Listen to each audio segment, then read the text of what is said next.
Have you ever felt like life is spinning out of control, and you're just barely holding on? Have you lost a job, a relationship, or simply felt overwhelmed by the non-stop chaos of daily life?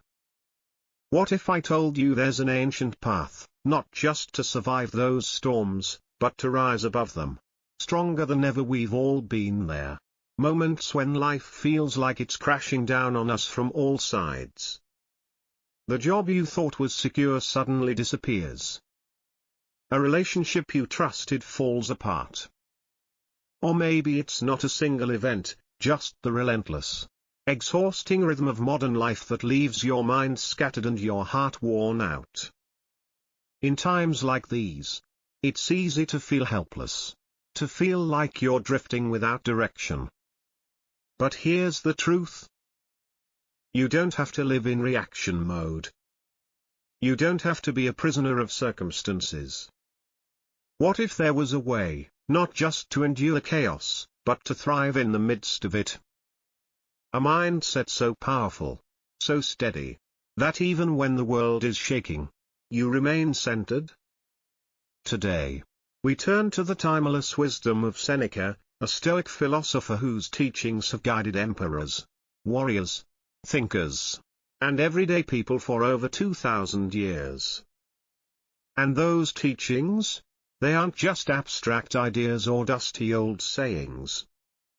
They're practical tools, mental strategies, ways of thinking and living that can transform how you handle adversity, and how you respond to the storms of life. In this video, I'll walk you through 6 powerful Stoic lessons from Seneca, designed to help you build mental toughness, stay calm in the face of pressure, and regain emotional control, no matter what life throws at you. Stick with me, because if you're here, you're not like the average viewer.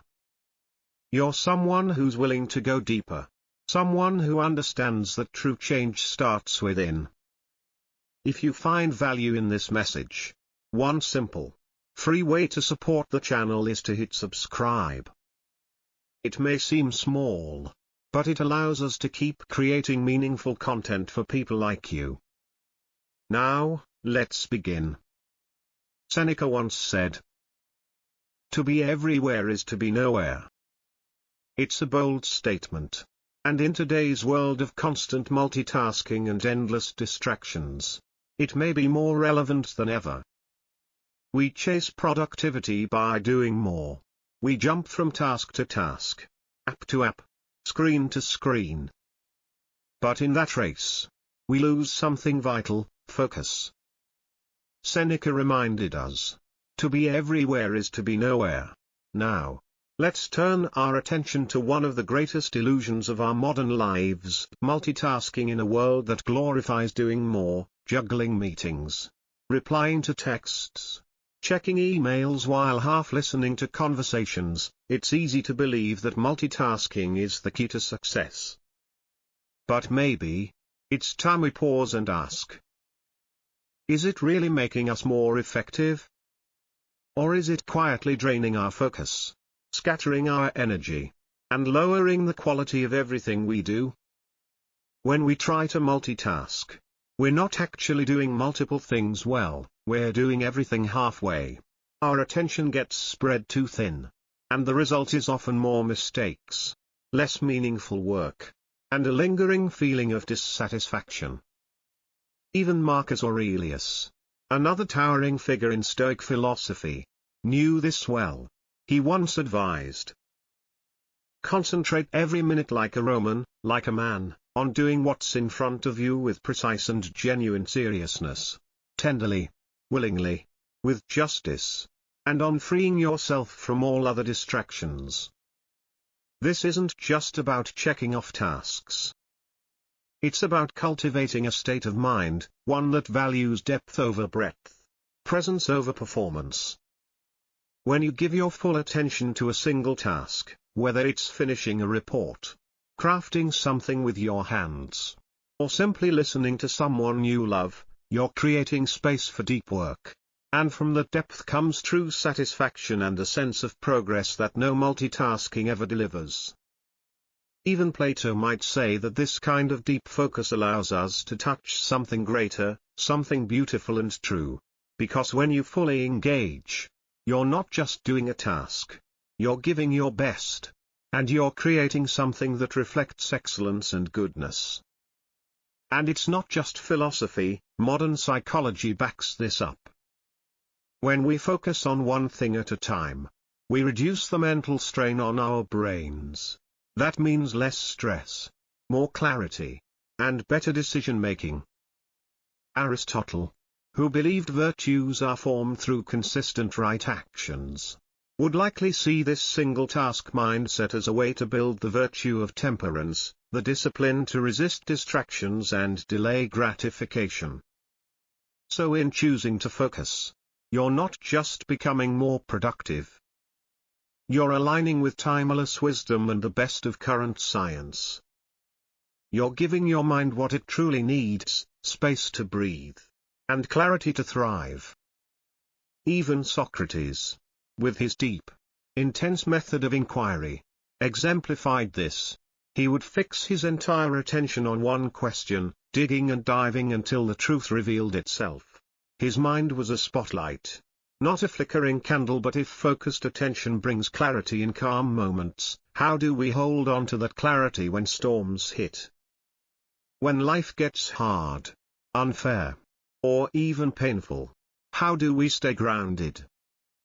Let's explore Seneca's next lesson, and find out. So, if focusing on one thing brings clarity and strength in the face of distractions, what happens when the chaos isn't just around us, but inside us? Embracing this Stoic principle of focused attention does more than sharpen our productivity. It shapes the very core of who we are, making us more intentional, more grounded, and ultimately more peaceful individuals. It is a quiet but firm rejection of the frenzied energy of modern life, where multitasking has become the norm, and in its place, it invites a slower, more purposeful rhythm, where every action is chosen with care, and every thought has room to breathe. As we begin to live this way, something unexpected happens. Not only does the quality of our work improve, but so does the quality of our lives. Our stress softens, our decisions become clearer. And in the stillness of focused effort, we often rediscover ourselves. Seneca put it plainly: all the greatest torments are the result of an undisciplined mind. And in that one sentence, he reveals a deep truth about human nature. That much of our suffering does not come from the world itself, but from the way we react to it. Our unchecked impulses, anger, envy, fear, desire, can stir up storms within us far worse than anything life throws our way. This is where Stoicism offers us one of its greatest gifts, a framework to understand and manage these inner tempests. Importantly, Stoicism does not ask us to suppress our emotions. It does not tell us to become cold or robotic. Instead, it invites us to observe our emotions honestly, to understand where they come from, and to respond to them with reason rather than reflex. It begins with one powerful practice, self-awareness. Epictetus, another great Stoic mind, once said, "No man is free who is not master of himself." That's not just a quote, it's a challenge. True freedom, according to Stoicism, is not the absence of rules or responsibilities, but the ability to choose our responses, to govern our own minds with wisdom. To do that, we need to become familiar with our inner world. What triggers our outbursts? What fears are hiding behind our anger? When we begin to notice these patterns, we gain the power to reshape them. This doesn't mean pretending we don't feel. It means feeling with clarity, enough to make decisions that reflect our highest values, not just our momentary urges. Even beyond Stoicism, Aristotle echoed this truth. He believed that true virtue lies in balance, not in denying ourselves entirely, nor in indulging without limits, but in choosing the golden mean between extremes. It's through this practice that we develop character, and in turn, peace of mind. But recognizing our emotions is just the first step. How do we then transform that awareness into daily resilience? Seneca's next lesson shows us exactly how to begin that transformation. Recognizing our emotions is only the beginning. The next step is learning how to respond with wisdom, and not be ruled by every impulse that passes through us. This is where the golden mean, a concept introduced by Aristotle, offers powerful insight. He taught that virtue lies between two extremes, not too much, not too little, just enough. Take courage, for example. It's not the absence of fear, nor the reckless dive into danger. It is the steady strength to act wisely in the face of fear, a perfect balance between cowardice and impulsive boldness. And when applied to impulse control, this idea becomes even more vital. It reminds us that we're not trying to shut down all emotion or live without spontaneity. Nor are we surrendering to every urge that arises. We're aiming for the middle path, a place where we pause, reflect, and respond with intention. This balance, between reaction and hesitation, between emotion and thought, is what shapes us into our best selves. Practicing this doesn't happen overnight. It requires a habit, a discipline, a way of life. It means making rational thought a daily companion, and turning to philosophy not as a set of ideas, but as a living guide. Marcus Aurelius, in his private reflections, now known as Meditations, wrote one of the most empowering lines of Stoic wisdom. You have power over your mind, not outside events. Realize this, and you will find strength. It's a simple truth with massive consequences. When we stop trying to control everything outside of us and focus instead on our inner responses, we start reclaiming our power. No longer are we puppets pulled by circumstance. We become grounded, deliberate, clear. By examining our impulses, pausing before reacting, asking what value this response serves, we begin to live differently. Our choices are no longer driven by temporary emotions, but by thoughtful reflection. This is where mental toughness begins to take root. Not in denying what we feel, but in taking full responsibility for how we respond. And over time, this kind of steady practice shapes us. It builds a life where decisions are made not in a haze of emotion but in the calm light of reason. A life where peace isn't something we chase, it's something we create through inner discipline. The Stoic approach to impulse control isn't just a mental exercise. It's a way of forming an inner dialogue, one that questions, evaluates, and holds space before we act. It's about weaving philosophy into the fabric of everyday life, so that we can rise above the noise of instant gratification and choose something better, long-term fulfillment, integrity, and purpose. This is not about escaping emotional pain altogether, because pain is part of the human experience. Instead, it's about facing that pain with strength and clarity. So how exactly do Stoics deal with suffering?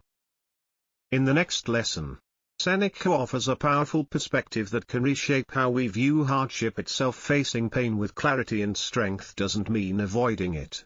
It means being prepared, long before the storm arrives. This is where Seneca offers one of his boldest yet most powerful teachings. He wrote, "Rehearse them in your mind: exile, torture, war, shipwreck, all the terms of our human lot should be before our eyes."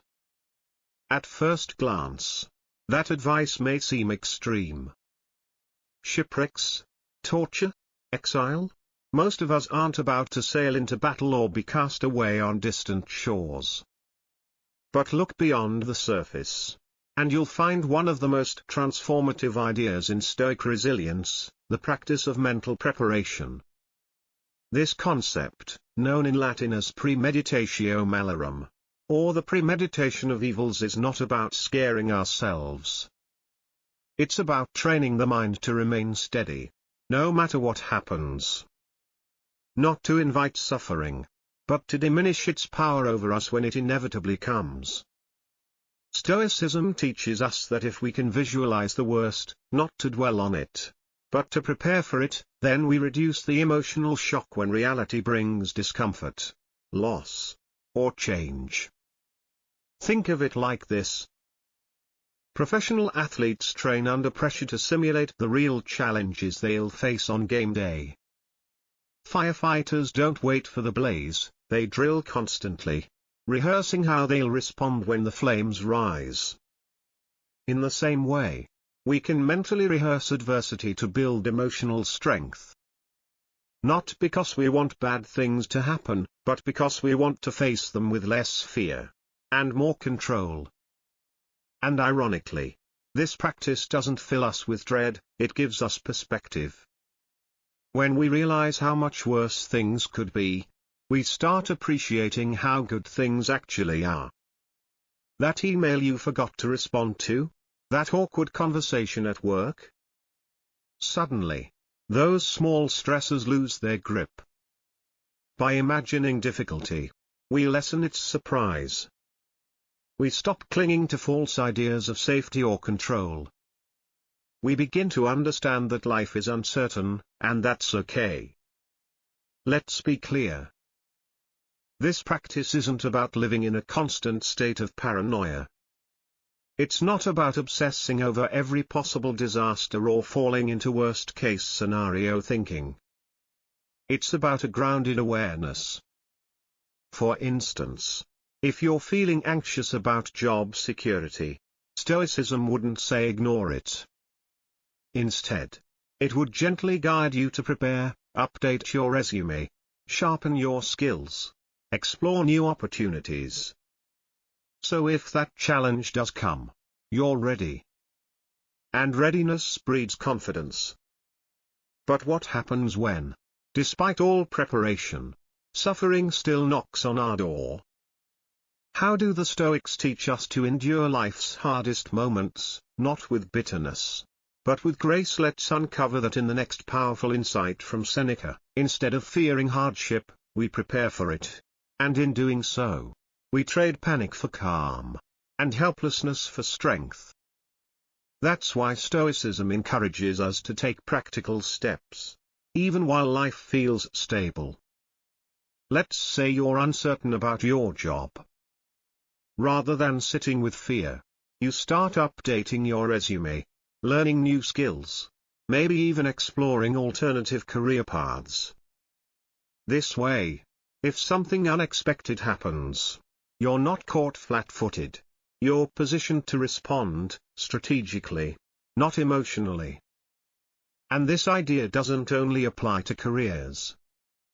Stoic preparation extends far beyond any single crisis. Whether it's a sudden financial setback, the loss of a loved one, or a major shift in life circumstances, having a mental game plan can soften the blow and accelerate your recovery. It's not about being cold or emotionally distant. It's about being ready. Because readiness changes how we experience adversity. It moves us from being reactive, impulsive, panicked, overwhelmed, to being responsive, calm, steady, intentional. That shift might seem small, but it's powerful. It transforms our mindset from fragile to fortified. Seneca's guidance trains us to see hardship not as something to fear, but as something we can meet with courage. This type of inner preparation doesn't mean expecting disaster at every turn. It simply means we're not naive to life's uncertainty, we're emotionally and mentally equipped to meet it. In fact, through the Stoic lens, we begin to see that in every challenge lies more than just the possibility of loss, there's also the chance for growth. Seneca puts it beautifully. Difficulties strengthen the mind, as labor does the body. It's a powerful truth, one that sits at the very heart of Stoic philosophy. The idea that strength isn't built in ease, it's built in struggle. And this leads us to a practice that might seem counterintuitive at first. Voluntarily embracing hardship. Why would anyone willingly choose discomfort? Think of it like training. An athlete pushes their body in practice, running in heat, lifting heavy weights, enduring the strain, not because they enjoy suffering, but because it prepares them for the intensity of competition. The pain has a purpose. The difficulty builds capacity. In the same way, Stoicism teaches us to occasionally step into discomfort, on purpose. To skip certain luxuries. To endure small inconveniences. To test our limits in controlled ways so we're stronger when real tests come. It's not self-punishment.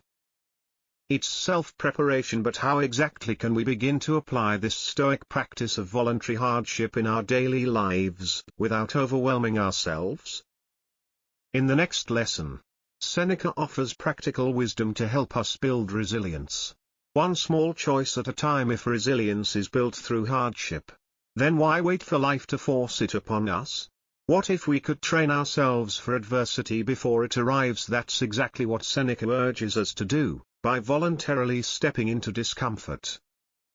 Just like an athlete who pushes their physical limits in a controlled training environment, we can deliberately choose small challenges in our daily lives to prepare for the bigger ones we don't control. Why does the athlete do this? Because they know the real event will be intense, unpredictable, and demanding. By pushing themselves now, in the gym, in the heat, under pressure, they strengthen their body and sharpen their mind for when it matters most. And in the same way, we strengthen our mental toughness by choosing discomfort with intention. Whether it's saying yes to a demanding project at work, practicing public speaking despite our fear, or intentionally simplifying our lifestyle in a world of constant consumption, each act becomes a quiet act of power. Seneca's wisdom shows us that when we deliberately step outside our comfort zones, we're not just testing our limits, we're expanding them. For example, imagine you're terrified of speaking in front of others. It feels impossible. But you begin, just once, by saying a few words in a meeting. Then you do it again, and again. Little by little, your fear loses its grip. What once felt paralyzing becomes manageable, maybe even enjoyable. That's transformation. And it's not about chasing suffering for the sake of suffering. Stoicism doesn't glorify pain. It simply acknowledges a deeper truth, that growth often begins where comfort ends. In fact, this practice resets our internal thresholds for comfort and ease. We begin to ask, what is true comfort, anyway? Is it merely the absence of struggle? Or is it the presence of something more lasting, inner peace, and the quiet confidence that comes from knowing, deep down, I can handle this? This shift in mindset is subtle, but profound. As we become more capable of enduring less, we start appreciating more. A hot meal, a peaceful walk, a quiet moment with a friend. These once overlooked pleasures take on new meaning. By building our lives on resilience, not avoidance, we create a foundation that's steady, no matter what storms arrive. And no, Stoicism doesn't suggest we go looking for suffering. But when hardship does come, as it inevitably will, we're not broken by it. We're ready to practice what we've trained for. This act of facing discomfort, over and over, plants seeds of self-efficacy, the belief that we can endure, overcome, and grow. Each time we rise to meet a challenge, we build more than skill, we build trust in ourselves. And that trust becomes unshakable. So let's take a page from Seneca's book. Let's step forward, willingly, into the arena of voluntary hardship. Because it's there, in those moments of chosen discomfort, that we don't just find difficulty. We find strength, clarity, and purpose. Up next, we'll explore how Stoicism transforms the way we respond, not just to what happens, but to how we think about what happens. When we choose to step into discomfort, we find strength. But perhaps the greatest power Stoicism offers is how it reshapes the way we think, not just about hardship, but about everything. Seneca once wrote, "We suffer more often in imagination than in reality." It's a simple statement, but it holds enormous truth. Think about it, how many times have we played out worst-case scenarios in our minds? How often have we imagined rejection, failure, or loss, only to realize later that the reality was far less painful than we feared? This quote from Seneca is a powerful reminder. It's not always what happens to us that causes suffering, but how we interpret it. Our perception shapes our reality.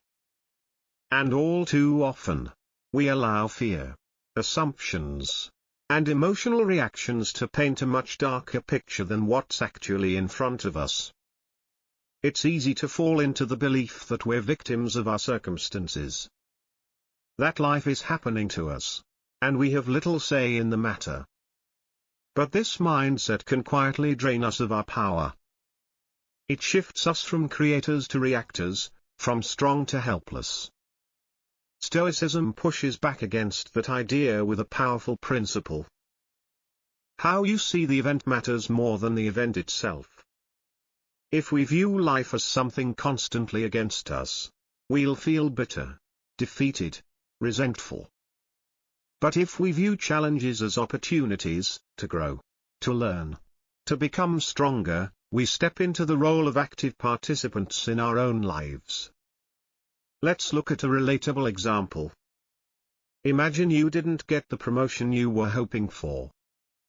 Your first response might be disappointment, anger, even thoughts like, "They don't value me," or "This is so unfair." And yes, those feelings are real. But Stoicism invites us to look deeper. Are we only seeing this through a lens of loss, of rejection?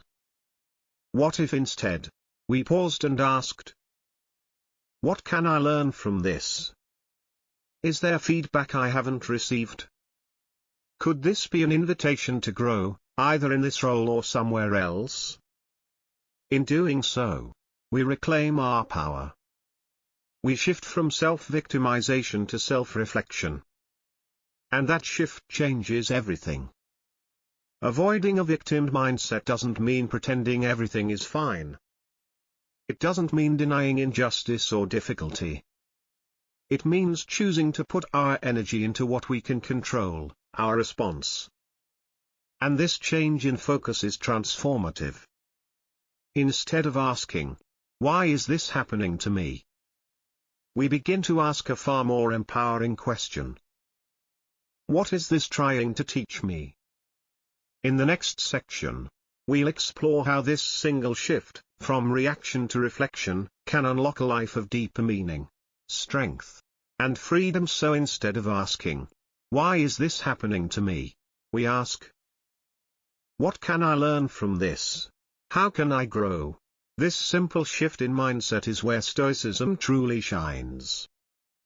It gives us the tools to pause, take a step back, and detach from our initial emotional reactions, the frustration, the anger, the blame, and instead look at the situation with clarity and purpose. Stoicism teaches us that while we cannot always control what happens around us, we can always control how we interpret those events, and how we respond to them. And that awareness? It's liberating. This mental shift removes us from the grip of powerlessness. We are no longer trapped by fleeting emotions or defined by what others do to us. Instead, we begin to live with a renewed sense of agency. We become resilient, focused, and intentional. But the benefits of this Stoic principle go even further. By refusing to cast ourselves as perpetual victims, we begin to relate to others in a healthier, more respectful way. We stop blaming. We stop resenting. And in that space, something new begins to grow, compassion. We realize that just as we are responsible for our own happiness, others are responsible for theirs. We stop trying to control people or outcomes, and instead start building relationships rooted in mutual understanding and respect. This way of being, calm, reflective, empowered, is the heart of Stoicism. It's not about being emotionless. It's about using wisdom to guide emotion. About choosing the stories we tell ourselves, ones that uplift, not confine. When we embrace the Stoic path, we liberate ourselves from the chains of self-pity and helplessness. We no longer wait for life to fix things for us. We take responsibility. We acknowledge that we are the authors of our story, the architects of our perspective, the ones who shape the meaning of our experiences. This is not denial of pain, it's the reframing of pain. It's strength through wisdom. It's choosing to rise, not because life is easy, but because we are capable. Seneca captures this spirit beautifully when he says, "Retire into yourself as much as possible." At first, this might sound like a call for isolation. But in Stoic philosophy, it's something far deeper. It's an invitation to create space, to step away from the noise, the busyness, the distractions, so we can hear the one voice that matters most, our own. In our modern world, so flooded with information, opinions, and noise, we often lose touch with our inner clarity. We forget to reflect. We forget to listen inward, but solitude, when embraced wisely, can become a sanctuary for self-discovery. In the next lesson, we'll explore how Stoicism uses solitude not to escape the world, but to return to it stronger, clearer, and more centered. When we create space for silence, we don't disconnect from life, we reconnect with ourselves. And in that quiet, something powerful begins to emerge. Throughout history, great thinkers and philosophers have spoken of the profound value of solitude. In fact, Marcus Aurelius, the Stoic emperor himself, often turned inward through his personal writings. His journal, Meditations, is filled with moments of deep self-reflection, moments that helped him lead an empire with clarity and purpose. He once wrote, "Nowhere can man find a quieter or more untroubled retreat than in his own soul." That line captures a timeless truth. Solitude is not about isolation. It's about returning home to yourself. In a world that constantly pulls our attention outward, to devices, to news, to noise, solitude becomes a sacred space. A place where the mind can breathe, and the soul can speak. When we intentionally carve out moments of stillness, we give ourselves permission to pause, to explore our thoughts and emotions without interruption. We begin to process our experiences instead of rushing past them. We ask deeper questions. Am I living in line with my values? Is this the life I want, or the one I've settled for? And through this inner dialogue, something powerful happens. We begin to align our actions with our principles. We stop chasing what we think we want and start listening to what we truly need. This practice, when done consistently, cultivates a deeper, more grounded version of ourselves. It strengthens our ability to live with authenticity and pursue a life rooted in purpose. Even Aristotle, though not a Stoic, emphasized the importance of self-reflection in his vision of eudaimonia, a flourishing life. He believed that true happiness came from knowing oneself, developing virtue, and living according to reason. And how do we know ourselves? Through quiet observation, through reflection, through solitude. In solitude, we can assess our lives honestly, without filters, without judgment. We begin to see what needs to change, what needs to stay, and where we've been living out of alignment. And perhaps even more importantly, this practice strengthens our resilience. Epictetus, another pillar of Stoic philosophy, often emphasized the power of reflection in fortifying the mind. When we regularly retreat inward, we're not running from life, we're preparing for it. Because the world will test us. There will be noise, chaos, uncertainty. But a person who knows how to be alone with their thoughts, who has wrestled with themselves in silence, carries a strength that the world cannot shake. As we bring this journey through Seneca's Stoic lessons to a close, one truth remains clear. The path to mental toughness isn't built in a day, it's built through daily choices. In the final section, we'll tie it all together and explore how to integrate these timeless principles into your modern life, starting now. Solitude, then, is not a withdrawal from life, but a preparation for it. A way to cultivate the kind of strength that can withstand anything the world might bring. Marcus Aurelius understood this well. He didn't view solitude as a form of isolation, but as a tool, a method for refining the self. He encouraged individuals to turn inward not to escape reality, but to build the inner fortitude necessary to face it. He wrote, "It is in your power to withdraw yourself whenever you desire. Perfect tranquility within consists in the good ordering of the mind, the realm of your own." These words remind us that peace isn't something we find outside. It's something we create within. And solitude gives us the space to do just that, to organize our thoughts, to recenter our values, to find stillness even in chaos. But the beauty of solitude doesn't end with ourselves. Something powerful happens when we return from time spent alone. We bring back more to give. We show up with greater patience, because we've practiced sitting with discomfort. We bring deeper empathy, because we've listened to our own pain and thoughts. We gain clarity, which allows us to communicate with kindness and intention. In this way, solitude doesn't just enrich our inner world, it elevates our relationships.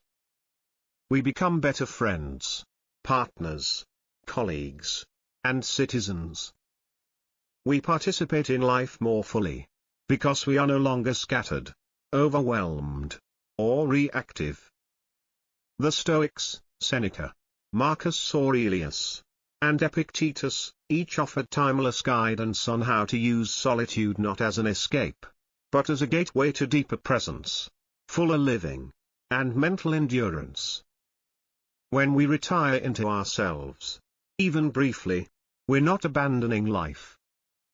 We're stepping away for just long enough to see clearly, to realign, and to return to the world with intention. And that is what Stoicism is truly about. Living well, thinking clearly, and acting with wisdom, no matter what life throws our way. Final reflection and closing call to action. So as we wrap up today's journey through Seneca's Stoic lessons on mental toughness, take this with you. You already have the tools.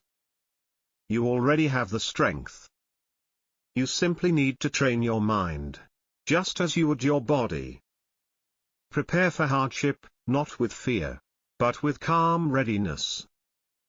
Reframe your perspective, not as a victim, but as a student of life. And retreat into yourself, not to hide, but to emerge stronger. If you found value in these ideas, I invite you to subscribe to the channel and join our growing community. Together, we're not just learning philosophy, we're living it. They are living wisdom, practical, relevant, and powerful tools we can use in our daily lives. These are not abstract theories for scholars. They are strategies for living, rooted in clarity, discipline, and deep human insight. Stoicism shows us the value of focus in a world full of distractions. The power of self-control in a culture of instant gratification. The importance of preparedness in the face of uncertainty. The strength born from embracing discomfort instead of avoiding it. The freedom that comes from releasing the victim mindset. And the clarity that blossoms in solitude, when we finally turn inward and listen to our own truth. Each of these principles calls us to do the hardest and most necessary work of all. To face ourselves. To refine our character. To live, not perfectly, but deliberately, honestly, and courageously. Because Stoicism never promised us an easy life. It offers us something better, the tools to meet any life, easy or hard, with grace, wisdom, and inner strength. It invites us to see each obstacle not as an end, but as a test of virtue. Each hardship, not as punishment, but as an opportunity to grow stronger. And when we live this way, when we begin applying Stoic principles to our everyday lives, we do more than survive. We thrive. We begin to build something rare and powerful. A life of peace, purpose, and fulfillment, not handed to us by the world, but cultivated from within. So, in the spirit of Seneca, Marcus Aurelius, and Epictetus, let's not stop here. Let's keep walking the path. Let's continue to explore how these ancient insights can guide us through the complex challenges of modern life. Let's commit, each day, to being just a little better than the day before. To living with intention. With virtue. With strength. If you've found meaning in this journey, consider checking out one of the videos on your screen now. They're crafted to help you go even deeper into the practical, daily application of Stoic wisdom. And if you haven't already, don't forget to subscribe to this channel, Stoic Journal. It's free, and it helps us grow a community of people committed to thinking deeply and living wisely. Thank you for spending your time with us. Your curiosity, your openness, and your willingness to grow, that's what makes this journey worthwhile. Remember this. The path to wisdom isn't easy. It winds through discomfort, doubt, and discipline. But every step you take, every thoughtful choice, every act of reflection, every moment of courage, brings you closer to a life of depth, meaning, and peace. And if you've made it this far, chances are, you're searching for something. Maybe it's inner strength. Maybe it's peace in the middle of chaos. Or maybe, it's simply a more grounded way to live in a restless world. Seneca never promised that life would be easy. But he gave us tools, to face life head-on, to walk through pain without falling apart, and to love life deeply even when we know everything is fleeting. So ask yourself now. Will you let fear lead you? Or will you choose courage? Let calmness be your armor. Let discipline be your weapon. And let gratitude be the light that guides your every day. Right pointing finger emoji, if this video stirred something inside you. Don't forget to subscribe and join us on this journey of mastering the mind, where philosophy isn't just to be studied. It's to be lived. Welcome to the Stoic lifestyle, where you don't just survive. You shine from within.